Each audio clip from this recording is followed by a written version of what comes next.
It is a little bit toasty out right now at 91 degrees Fahrenheit. Luckily, I only had to run 1 mile. Gonna throw the map up here, split up here, and only ran 1 mile just to keep my legs moving, to keep my streak going. My legs are feeling pretty good for running 20 miles yesterday. So before the run, actually, I also completed barbell squats, 265 5x5 at around 133 to 135 pounds. And woo-wee! 265 5x5 done. So that means next week I get to go up to 285 and then start over at 5x3. And then I'm kind of sad though, because the strength in my squats have been going up and up and up each week.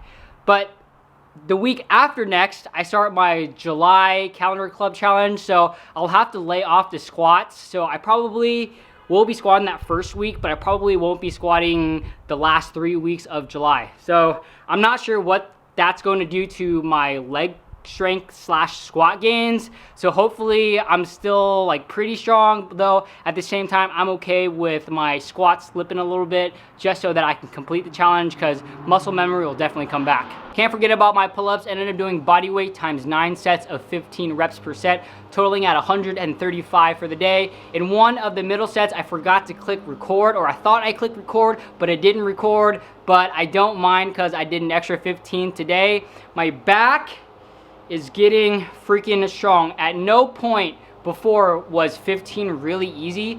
15 seems really easy. And that's just insane to say, because when I first started doing pull-ups, I could never imagine me repping out sets of 15. So let's get to some questions. Question number 1 comes from Drake. Do you ever train muscle ups? No, I personally don't train muscle ups. I've tried muscle ups, I think twice, and I'm just not getting that swing of the muscle up. I can do that first pull, but I think with a muscle up, you kind of need to use your momentum here and then swing up. I got this pull part up, but then I just can't get that swing up. So I'm definitely interested in doing muscle ups, though with the current setup right now, how I have it set up, you can see that bar behind me. It's actually just a barbell attached to my squat rack at the highest. So I'm afraid that if I try the muscle up, and if I swing, and if I pull the barbell out on accident, I might fall on my face. So I won't try it at home for the time being. Next question comes from my fellow small YouTuber, Brandon Harper. He asked, do you have any bodyweight exercises you'd recommend to somebody that does not have any lifting equipment? There are a ton of bodyweight exercises that you can do at home. For me, personally, I am a big fan of multi-joint and multi-muscle movements. So push-ups, lunges, squats, especially burpees and squat jumps, anything that works your full body, you're just going to get the most bang for your buck. You can do a lot of other things as well. If you want to work the core, you can do Russian twists, you can do sit-ups, you can do crunches, you can do Supermans. And with this as well, I don't like to overcomplicate it. I like to keep it as simple as possible, and I really limit it to 3 to 4 different exercises. I don't like to do 10 different exercises, because really you don't need that many. Just do the same exercises, but massive amounts of sets and massive amount of reps. For example, if you're going to have a push day, I would do close grip push-ups and do 10 sets of 20, or 15 sets of 20, or 20 sets of 20, or 30 sets of 20. Whatever that number is for you, that's what you have to figure out. And then you can switch it up if you want to switch up the wide and narrow or whatever, but you don't need to get super crazy like those diamond ones and like the yoga ones, you know, when they do that, like that kind of like diving motion. Like, nah, just keep it simple. And like, I bet you can get a pretty good workout in with just burpees. Like, if you do 30 minutes of burpees, that is going to kill you. It would kill me. So keep it simple. Also, to add to this, if your goal is to keep off the weight gain, or if you want to cut, I would also suggest incorporating some sort of cardio in. And it doesn't need to be crazy cardio. I've always been a big fan of the 10,000 step rule. That's usually 3 to 4 miles, whether you're jogging or walking. Just get that in, and that is for the whole day, not just you going out to run 3 or 4 miles. If you have a very active job and you're walking around, that also counts as well. Next question also comes from a fellow small YouTuber, Francis Floyd. Francis asked me, question about water intake. I normally drink 6 full glasses of water a day, but I've been noticing more muscle fatigue. Do you think it's related to dehydration? I'm peeing clear, so I don't know what I'm doing wrong. I am 100% not qualified to answer this question. I would consult a doctor or a dietitian, though conventional wisdom would say that if you're peeing clear, then you're properly hydrated.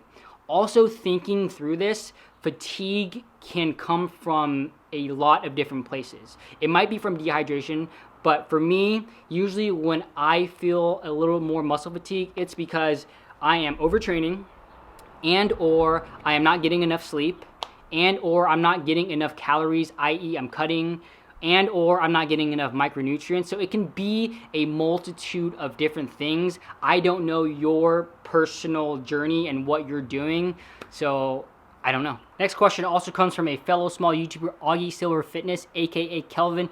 He asks, do you notice you sleep better after a particular exercise, i.e. running 20 miles?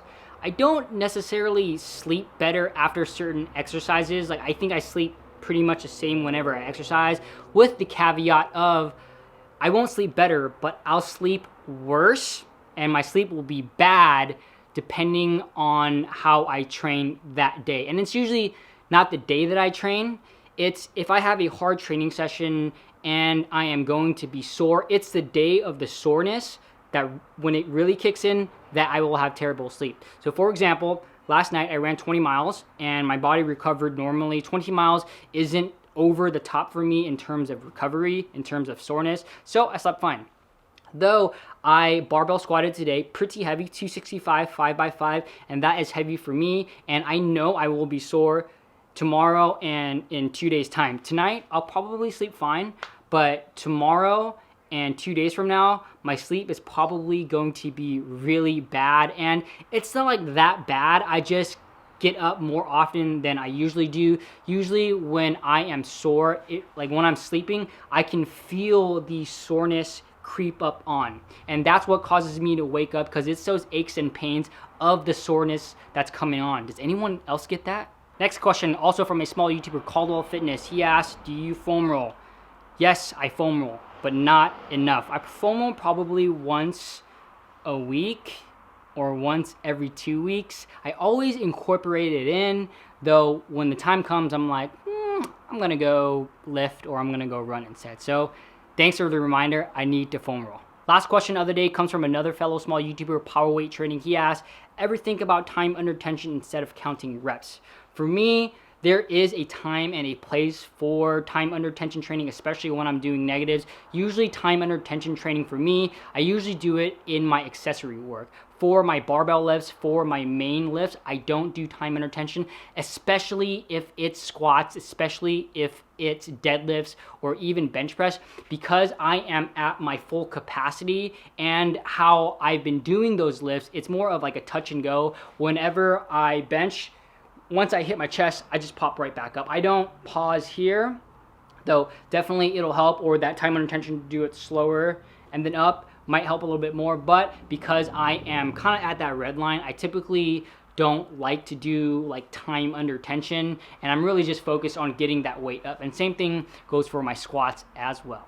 So it's been 96 days since I've committed to publishing at least one YouTube video a day. I like to look at it as 96 different opportunities to get better. Not only that, but 96 different opportunities to experiment with what I want to put out to the world. And for me, I feel that experimentation with this whole YouTube thing, with this whole content creation thing, has really helped me grow personally and also my channel. There's been a few YouTube experiments that have turned out really well, so I decided to keep them on my channel because I personally feel like they add value. For example, at the beginning of each one of my vlogs, I like to put the map and splits of my run. I'll go map up here, splits up here, and that at first was one big experiment. The second experiment that worked out really well as well is to do the split screens of my workout. So when I'm showing you my 5x5, like today, I'll put 1, 2, 3, 4, 5, and then one square will have my face in it. And the same thing goes for the pull-ups. I'll show you 8 pull-ups, and then I'll show you my face in the middle. That was all a experiment at first. And the most recent experiment that I decided to do was to put questions in the middle of my vlogs, right after my workouts and right before my topic of that vlog. And it's turned out pretty well, and I think it's going to be something that's going to be a theme on my channel. And the more content that I put out, the more YouTube videos that I make, the more ideas that I have, the more that I want to experiment. For example, I run one long run a week. On those days with the long run, I usually consume 4,000 to 4,500 calories just so that I can maintain my weight. And then one of the small YouTubers, Sam, she mentioned something along the lines of, dang, I could eat like 12 donuts. And I was like, you know what?